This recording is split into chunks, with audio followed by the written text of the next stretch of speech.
The entire world will soon be setting its sights on Tokyo for this summer's Olympic Games, and that's where athletes from all over the globe, they're going to go for the gold. And this morning we are so lucky to have three-time Olympic track and field gold medalist Gail Devers joining us live to preview the games, and she's also going to tell us about her career experiences. Good morning, Gail. Good morning. How are you? I am doing well, and I'm sure you're probably getting pretty excited as athletes from all over the world gear up for the Olympics. But, I have to say already we're seeing some controversy ahead of the games when it comes to your sport, women's track and field. We're seeing a lot of things going on, but we're going to stay positive.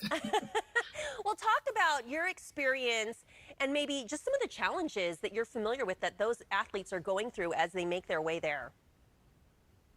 Well, definitely. I can understand, what our current athletes have to go through as far as challenges, not knowing if they're going to get to compete, and for me, I had a similar challenge, but mine was a 2.5-year journey or quest for answers. I was sidelined. I had debilitating symptoms of extreme weight loss. At my worst, I was at 79 to 80 pounds, and my regular running weight is 120. I had hair loss. I was constantly fatigued, but yet I had insomnia and couldn't sleep. I had bulging eyes, a lot of things. And it took 2.5 years of people telling me, no, there's nothing wrong, to the point that, I covered up my mirrors because I couldn't stand the person that was looking back at me. And once I got that, diagnosis that I have something called Graves' disease, although it was scary, it was like, okay, at least I'm under a doctor's care. I'm not crazy, because I had given a resignation speech saying that I'm not going to do this anymore. And I thought I had my life back on track, trying to catch up to the old Gail Devers. And now, 30 years later, I'm still having symptoms of my eyes, where I've got redness. I've always got like drops, and I've got eye pain where driving at nighttime, the lights that are coming on to me, I have sensitivity to that. And I thought that they were residuals of my Graves' disease. And I recently found out that it's something called thyroid eye disease, that it's related to the Graves' disease, but it's separate and it needs to be treated by a separate doctor. But I waited 30 years. And so I'm on a mission that nobody should have to go through that. I think I've suffered for everyone. And the way to alleviate that is to educate and to get treated.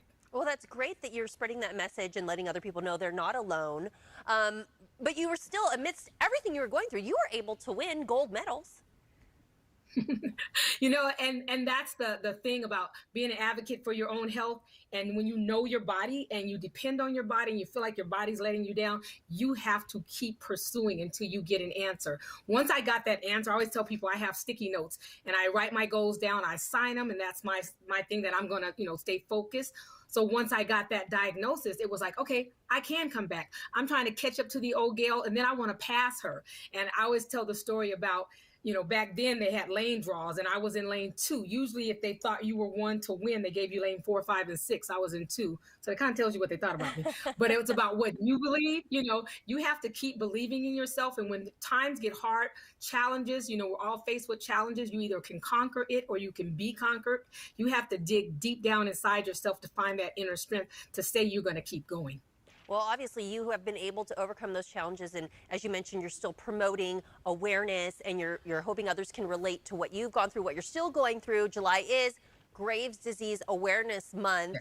So it's great to have you on. And then again, as we go back to the Olympic Games, what advice would you give to some of those athletes that are going into it? I remember watching you as a younger girl. I remember your nails.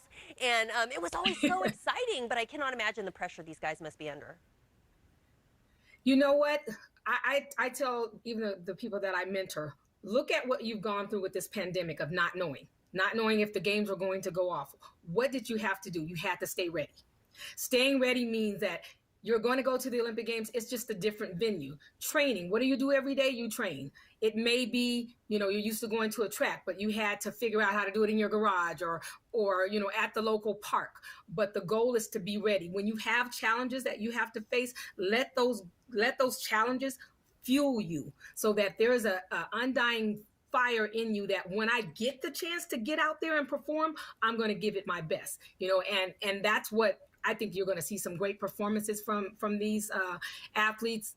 They're ready. They've had an extra year to figure it out, and you've seen from the trials that they're ready to go. So I'm expecting some great performances. Yeah, you think that USA track and field, we're going to bring home some gold? Girl, we're gonna bring home a lot of gold. Now I am Team USA.